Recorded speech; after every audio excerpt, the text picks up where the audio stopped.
Alma bendice al Señor, repotente de gloria. De sus mercedes viva en ti la memoria. Oh, despertar, arpa y salterio entonar, himnos de amor y victoria.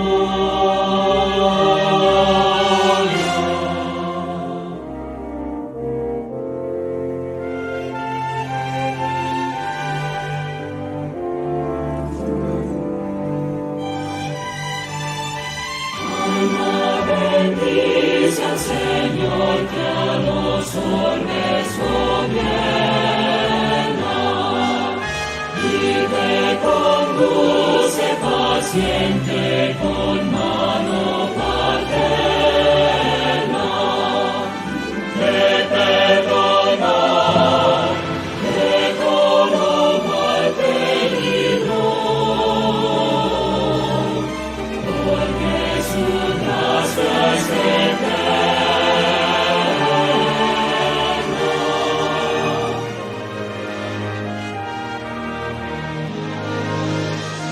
Alma bendice al Señor, de tu vida la fuente. Que te creo y en salud te sostiene clemente. Tu defensor en todo trance y dolor. Su diestra es omnipotente.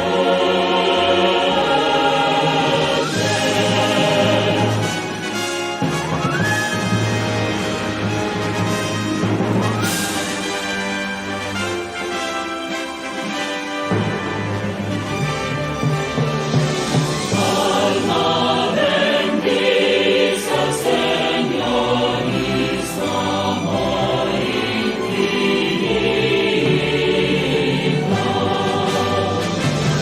Con todo el pueblo de Dios alabanza repito. Dios mi salud, de todo bien plenitud.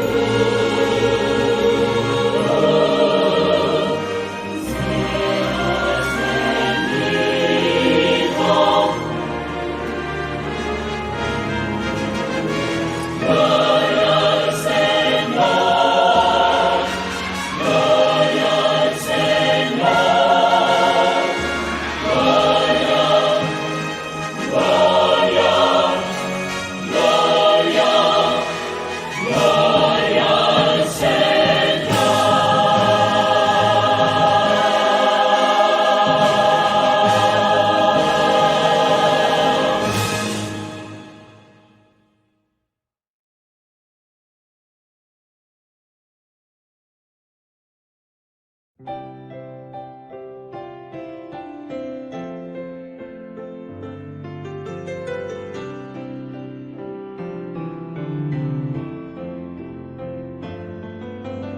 El profundo amor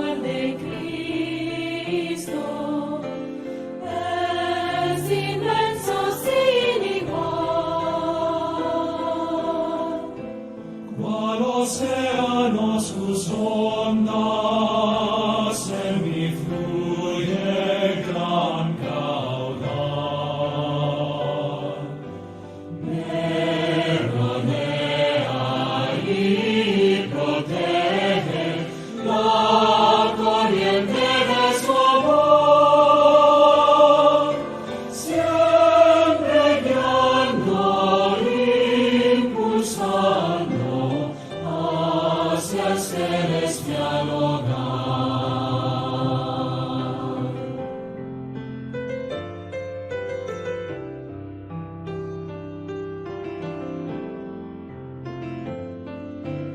El profundo amor de Cristo, digno es de gloria y pres.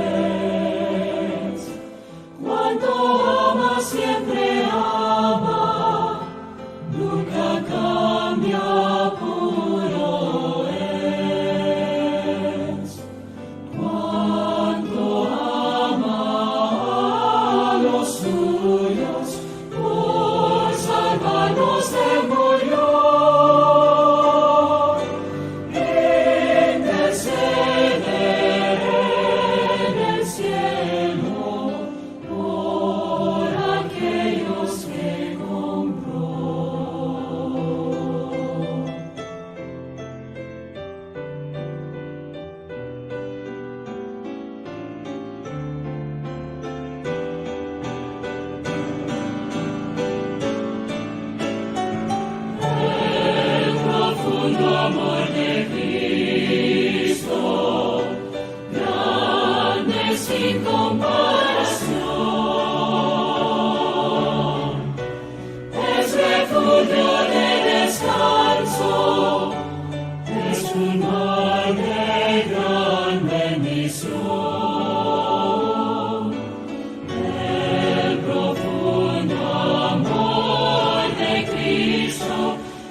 Señor al cielo Él nos llevará. Allí cesarán el afán y el dolor, pues Dios todo dominará. Vivo por fe, Sí, vivo por fe, en mi Salvador, en mi Salvador. no temeré, No temeré, ese es mi Señor. Enduraré,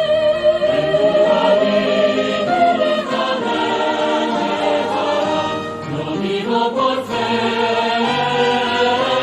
Él me sostendrá, yo vivo por fe, yo vivo por fe, Él me sostendrá, yo vivo por fe.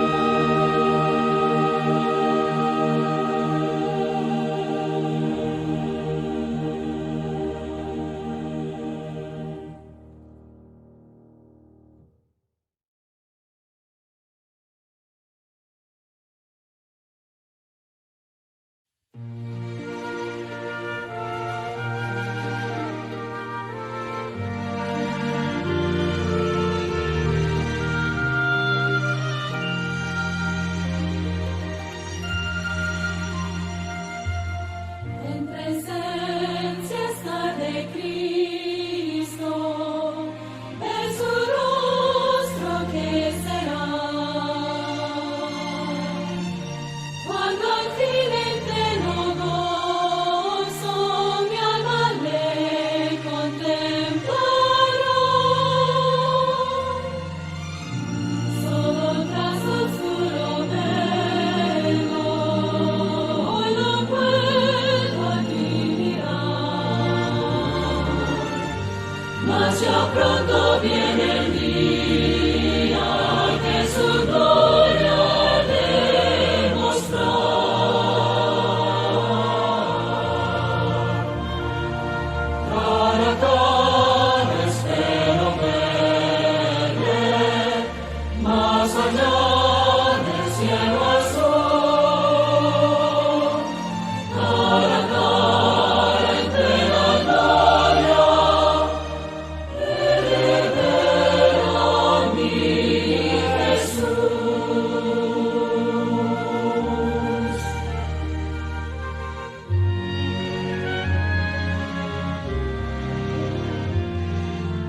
cuánto gozo habrá con Cristo, cuando no haya más dolor,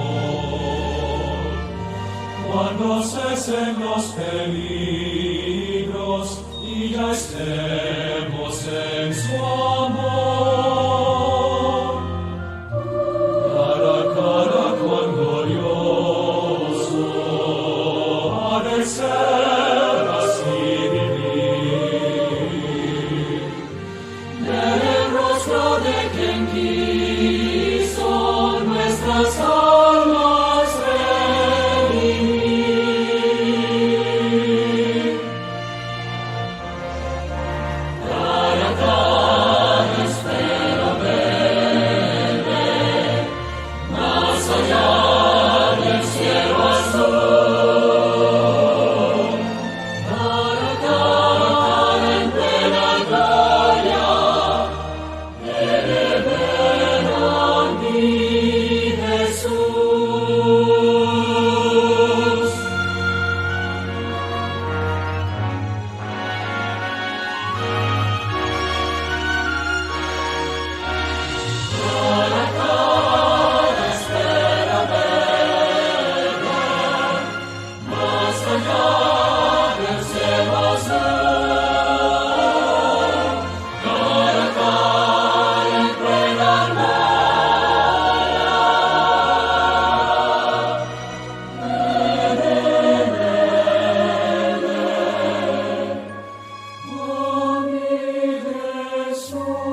sea, diré, estoy bien con mi Dios.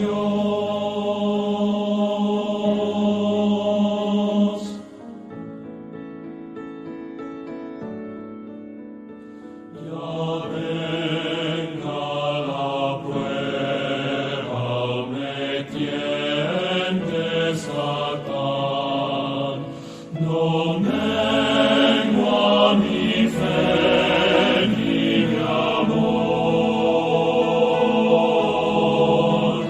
pues Cristo comprende mis luchas, mi afán, y su sangre obrará en mi favor. Estoy bien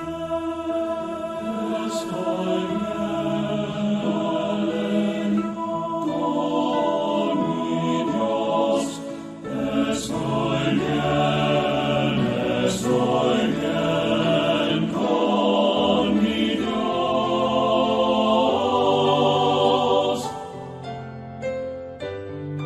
Feliz yo me siento al saber que Jesús libróme de yugo opresor, quitó mi pecado, clavólo en la cruz. Gloria a Dios, gloria al buen Salvador. Estoy bien con mi Dios. Estoy bien con mi Dios.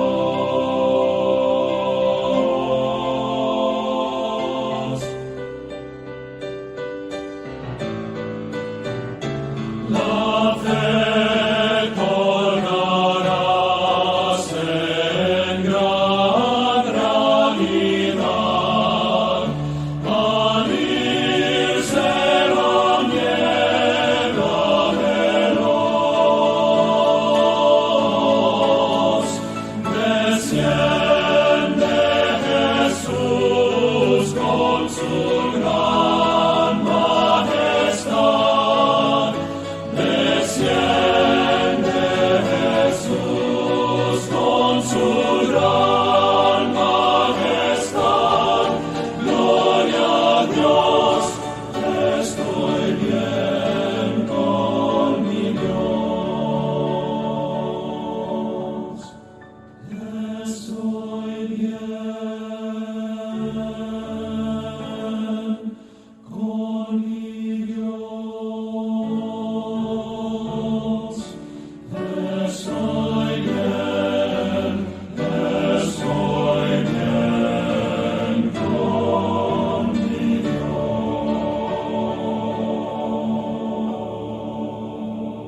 Vamos a seguir compartiendo el Salmo 51 que hemos estado estudiando a lo largo de este mes de julio y agosto.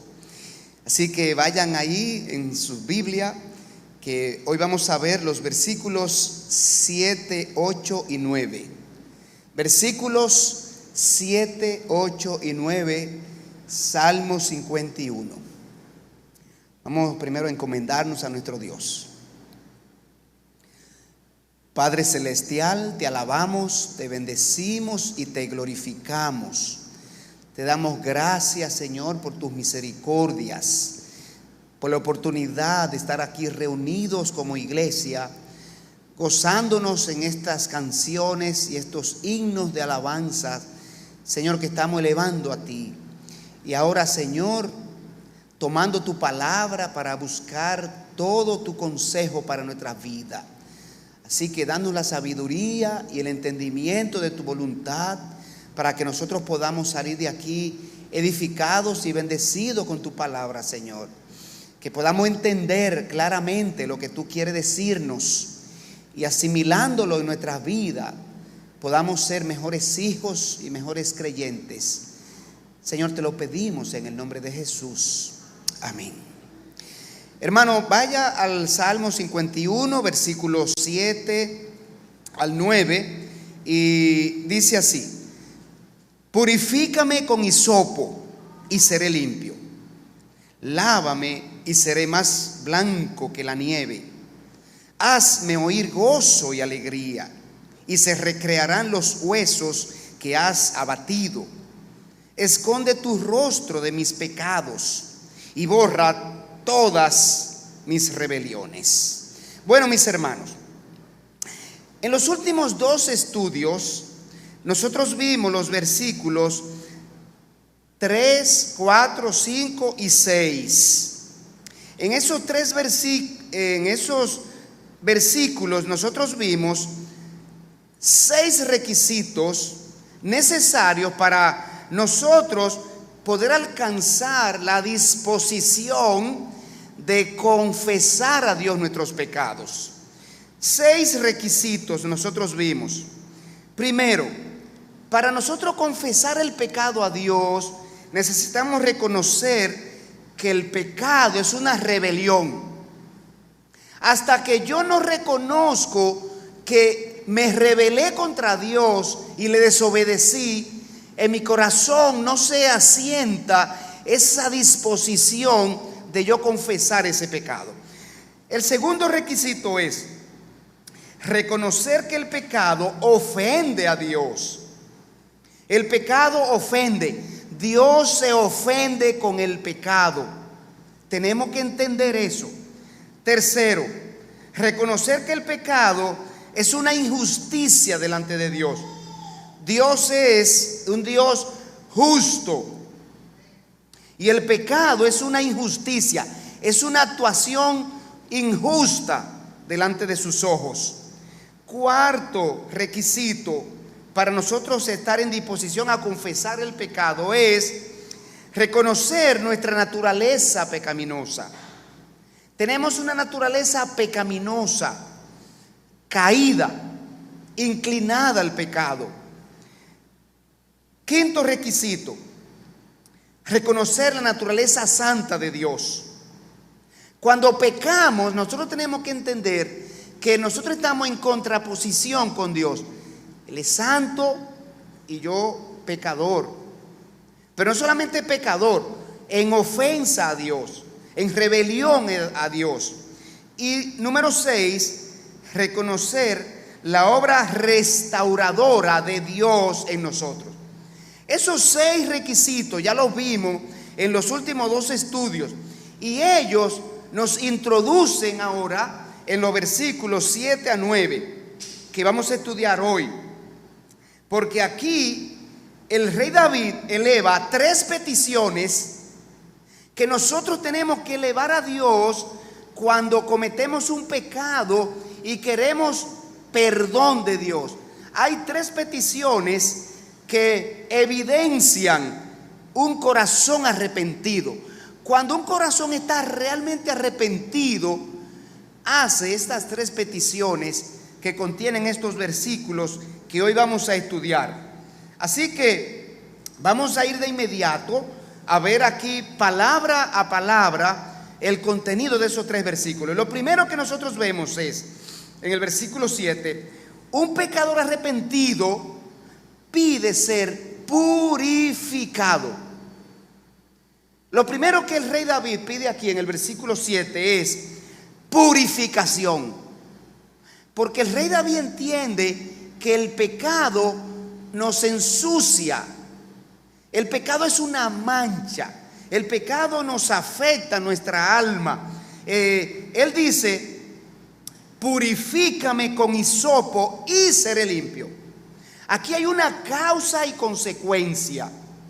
El rey David pide una purificación a un nivel tan profundo que él involucra un artículo, un elemento que se utilizaba antes en las ceremonias de purificación dentro de la ley que Dios dio en el Antiguo Testamento al pueblo hebreo. El rey David, en el versículo 2, ya había solicitado a Dios que le limpiara sus pecados, pero él tenía un sentido de contaminación tan profundo que repite la petición en el versículo 7 y pide a Dios que use el hisopo, para purificarle. Y el hisopo es una hierba parecido a la hiedra. Tenemos hiedra en el patio. El hisopo es similar a la hiedra, que crece adherido a las paredes, ya sea de bloc, ya sea de piedras, pero el hisopo es similar a la hiedra. Y era algo que lo utilizaban, de manera decorativa en las paredes, como se utiliza ahora, pero ese es el hisopo al que se refiere la Biblia. Y entonces, en Primera de Reyes 4:33 aparece el hisopo. El rey Salomón habló sobre esta planta. Dice Primero de Reyes 4:33: también disertó sobre los árboles, desde el cedro del Líbano hasta el hisopo que nace en la pared. Óigalo bien ahí. Asimismo disertó sobre los animales, sobre las aves, sobre los reptiles y sobre los peces. Este es el rey Salomón, que está disertando sobre todas estas cosas, y allí aparece el hisopo. Bueno, en el Antiguo Testamento vamos a ver el uso que tenía el hisopo. ¿Por qué David refiere a Dios: purifícame con hisopo? ¿Qué es lo que se hacía con el hisopo? Bueno, el hisopo jugaba un papel muy importante en las ceremonias religiosas de la ley de Dios. Por ejemplo, en Éxodo 12:21, allí aparece un manojo de hisopo. Sirvió como una brocha para los hebreos untar la sangre del cordero en los dinteles de las puertas de sus casas, cuando Dios iba a hacer el juicio de la muerte de los primogénitos egipcios. Entonces se utilizó el hisopo allí, un manojo de hisopo, varias ramitas, se untaron en la sangre del cordero y se pintaron las puertas, ¿verdad? Sirvió de brocha. Bueno, pero también en Número 19:18, el manojo de hisopo se usó y se usaba para rociar agua limpia sobre las personas y sobre los artículos que eran decretados inmundos por la ley de Moisés en el Antiguo Testamento. Entonces el hisopo era, el manojo de hisopo retenía agua y era utilizado para rociar a las personas cuando ya iban a ser declarados purificados, ¿verdad? En la ceremonia de purificación. Bueno, pues En Números 19:18 dice así: y un hombre limpio tomará hisopo y lo mojará en el agua y rociará sobre la tienda, sobre todos los muebles, sobre las personas que allí estuvieren y sobre aquel que hubiere tocado el hueso o el asesinato o el muerto o el sepulcro, y el limpio rociará sobre el inmundo al tercero y al séptimo día, y cuando lo haya purificado al día séptimo, él lavará luego sus vestidos y asimismo se lavará con agua y será limpio a la noche. Bueno, ahí tenemos ya el uso del hisopo.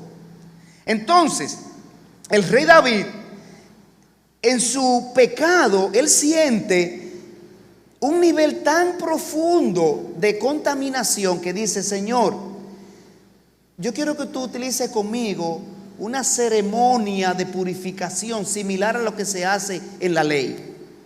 Ese es el nivel de impureza que él siente por el pecado. Y hermanos, si no es para menos, el pecado nos hace inmundos delante de Dios. El pecado nos hace impuros. El pecado es una mancha en nuestro corazón. Así es que tenemos que verlo. Ahora, el rey David dice: lávame y seré más blanco que la nieve. Aquí se demuestra el nivel de limpieza que debe solicitar el pecador.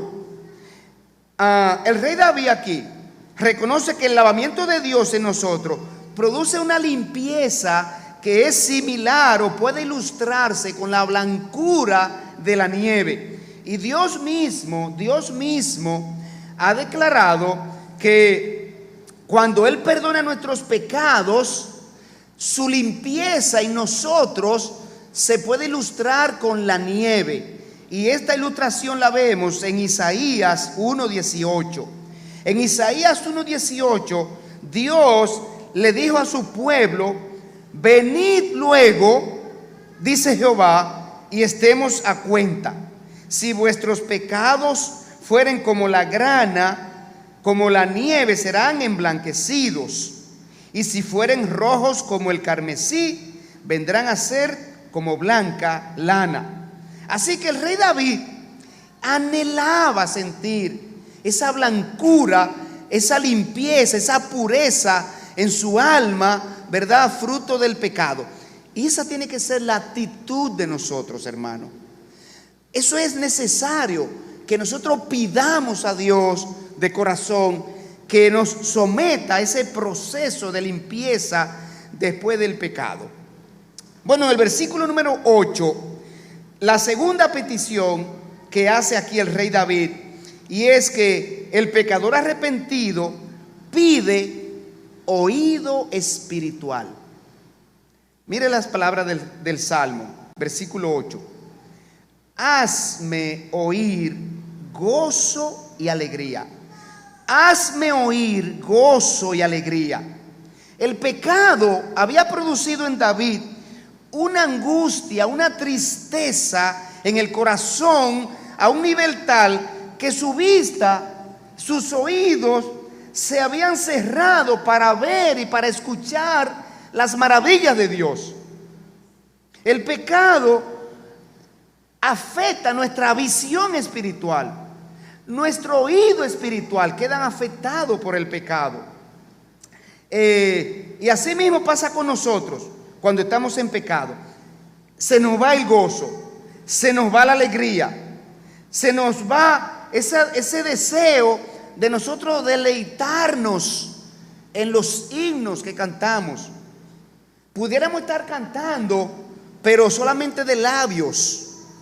Cuando hay pecado en el corazón, nosotros sabemos que nuestro corazón no está íntimamente cantando a Dios con integridad. Cuando hay pecado en nuestro corazón, nosotros sabemos que la relación con Dios está rota. Entonces el rey David aquí está preocupado porque él había perdido esa capacidad que tiene el creyente de gozarse cantando alabanzas, alabando a Dios, leyendo su palabra, hablando de las cosas de Dios. El rey David está pidiendo aquí: Señor, he perdido el gozo y he perdido la alegría.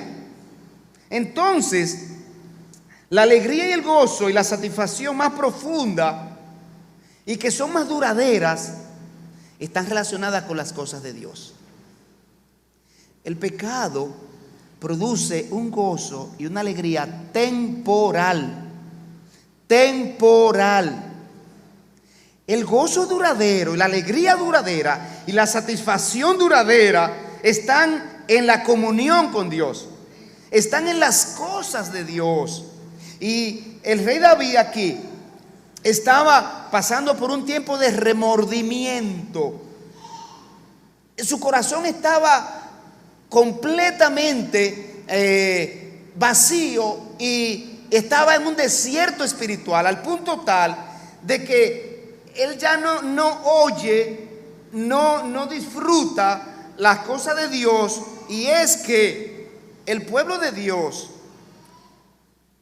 su vida giraba alrededor de las ceremonias. Nosotros tenemos ahora muchos entretenimientos. Nosotros tenemos muchas cosas en que entretenernos. En ese entonces, la vida de este pueblo giraba en torno a las ceremonias religiosas. Y como David estaba en pecado, David no estaba participando de muchas de esas ceremonias. Por tanto, él no estaba gozándose con sus compueblanos. Él no estaba disfrutando de toda la vida, de la relación con Dios, de la experiencia con Dios. Y él ahora está anhelando regresar a ese gozo, a esa alegría, a esa participación, a esa comunión con los hermanos. Y hermano, pasa con nosotros también cuando estamos en pecado.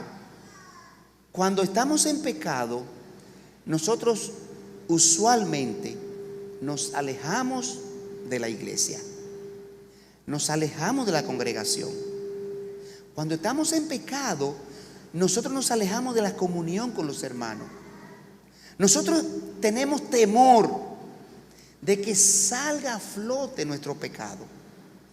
Y estamos actuando queremos vivir así detrás de la cortina, lo más lejos posible. Alguien dijo: o la Biblia te aleja del pecado, o el pecado te aleja de la Biblia. Cuando nosotros estamos ocultando un pecado, nosotros no vamos a la Biblia con la regularidad que lo hacemos cuando estamos bien con Dios. Nosotros no vamos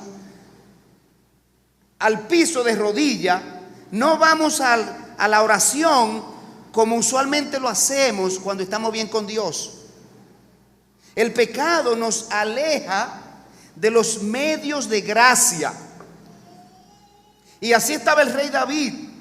El rey David estaba alejado de las ceremonias religiosas, pero ahora él está confesando a Dios su pecado y pidiendo a Dios que le permita ser parte otra vez de ese ambiente gozoso y alegre que representaba la relación con los hermanos en las actividades religiosas del pueblo. En el versículo 8 ahora, el rey David dice: y se recrearán los huesos que has abatido. ¿Qué es lo que pasa aquí? Que el peso del pecado, hermano, nos hace sentir enfermos. El peso del pecado, cuando nosotros ocultamos un pecado por mucho tiempo y estamos batallando para que no se descubra, esa situación de angustia con Dios, esa vergüenza que sentimos, ese temor, nos hace sentir enfermos. Y el rey David está en esa situación y dice a Dios: hazme oír gozo y alegría, y se recrearán los huesos que has abatido. Entonces, esto nos habla de que el corazón del rey David está entristecido, está avergonzado, está angustiado por el pecado, y eso se manifiesta físicamente. Por ejemplo, el rey David, en el Salmo 32, él describe la situación de angustia que estaba viviendo al sentir la culpa de su pecado, y la cual él ilustra con un desgaste físico. Por eso es que él dice en el Salmo 32 y versículo 3: mientras callé, se envejecieron mis huesos, en mi gemir todo el día, porque de día y de noche se agravó sobre mí tu mano, y se volvió mi verdor en sequedades de verano. Mi pecado te declaré, y no encubrí la iniquidad. Dije: confesaré mis transgresiones a Jehová, y tú perdonaste la maldad de mis pecados. Entonces, hermanos, fíjense la diferencia. Miren qué contraste hay aquí. Cómo cambia la situación. La situación de un pecador ocultando un pecado, escondiendo su culpa, tratando de justificarse. Miren la angustia del corazón, que físicamente él se sentía abatido. Pero cuando se confiesa el pecado y se siente el perdón de Dios, hay un alivio inmediato. Nuestro corazón otra vez vuelve a latir con la misma pasión. Nuestra mente y nuestro corazón vuelven a Dios. Hay un alivio, se fue la ansiedad, se fue la vergüenza, se fue el temor. Entonces, esa es la realidad que está expresando aquí el salmista cuando él presenta su situación en este Salmo 32, antes de la confesión y después de la confesión. Ahora, es importante señalar aquí que una de las maneras en la que Dios puede trabajar en nuestras vidas es a través de las enfermedades. Cuando estamos en pecados, nosotros estamos en riesgo de ser disciplinados con Dios, inclusive con enfermedades. De hecho, las enfermedades entraron al mundo y vinieron al hombre después del pecado. De hecho, las enfermedades son parte del juicio de Dios. Por ejemplo, Romanos 5:12 dice: por cuanto el pecado entró en el mundo por un hombre, y por el pecado la muerte, así la muerte pasó a todos los hombres, por cuanto todos pecaron. Pero usted sabe qué, ¿cómo es que Dios saca a una persona de este mundo? Por dos vías: o una enfermedad o un accidente. De modo que esas son las vías que Dios utiliza para llevarnos de este mundo, para terminar esta vida física, y allí está la enfermedad. Esto no quiere decir, hermanos, que cada vez que alguien esté enfermo es por causa del pecado, para que no vayamos tampoco al otro extremo. Ahora bien, en el versículo 9, la tercera cosa que el pecador arrepentido pide es restauración con Dios. Restauración con Dios. El rey David entendía que su pecado le había roto la comunión con Dios. El rey David sabía que no estaba en íntima relación con Dios, y es una realidad porque las escrituras son amplias, abundantemente nos dicen esta verdad, que el pecado rompe la comunión con Dios. Por esto el rey David en el 51:9 dice: esconde tu rostro de mis pecados. No dice esconde tu rostro de mí, de mis pecados. De mis pecados. ¿Qué es lo que le está diciendo aquí? La idea que predomina detrás de esa petición es la restauración de la comunión y la armonía con Dios. El rey David está pidiendo a Dios que no vuelva a mirar sus pecados. Señor, no mire más mis pecados, estos pecados que he cometido. David desea que sus pecados ya no queden a la vista de Dios. Señor, no mire más esos pecados que yo cometí. ¿Por qué razón? Por dos razones. El rey David quería sentir la tranquilidad de que Dios no iba a airarse con él y con los pecados. El rey David quería sentir la tranquilidad de que ya Dios no lo iba a enjuiciar por sus pecados. Él está diciendo: Señor, ya no mire mis pecados, quítalo de delante de tu vista para siempre. Y completa la idea al final del versículo 9, cuando le dice: borra todas mis maldades. Él pide que sus pecados sean quitados de la hoja de registro de la justicia divina. David sabe que todos nosotros, todo ser humano, tiene una hoja récord en el cielo, en la justicia divina, donde se anota allí nuestra transgresión. Es como el expediente de la Procuraduría, ¿verdad, hermana? Hermana Lucero. Todo delincuente tiene un expediente, ¿verdad que sí?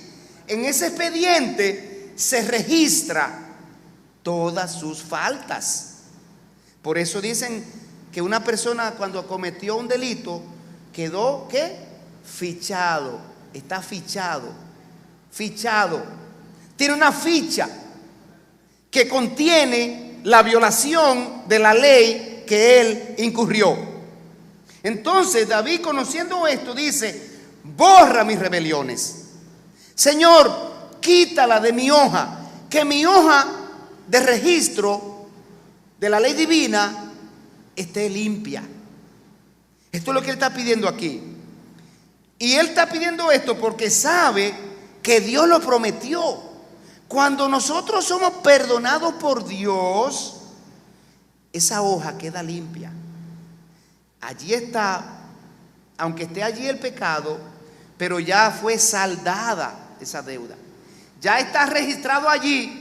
La sangre de Cristo cubrió ese pecado, cubrió ese delito, cubrió esa falta.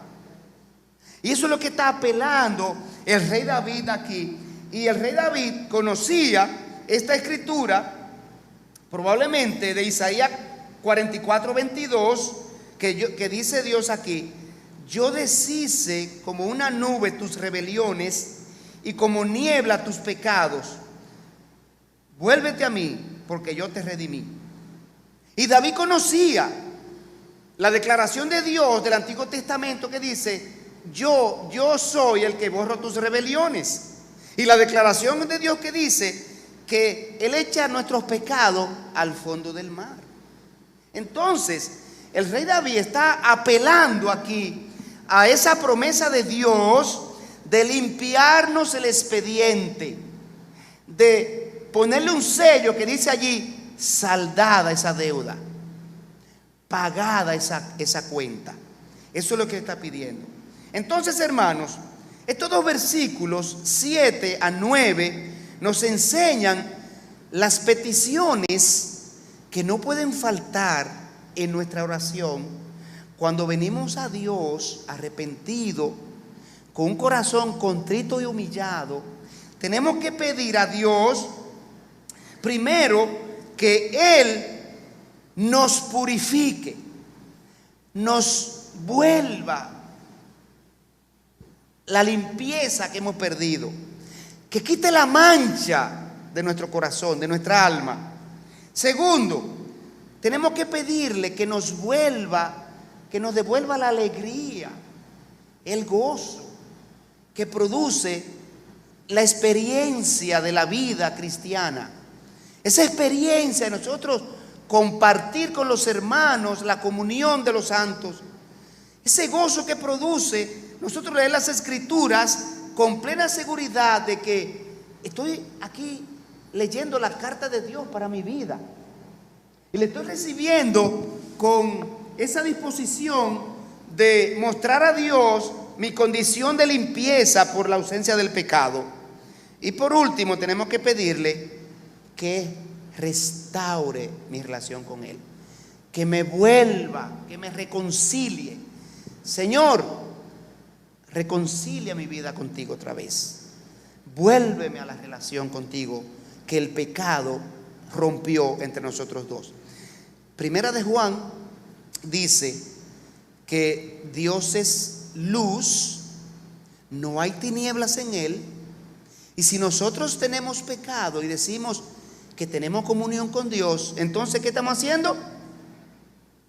Mentimos.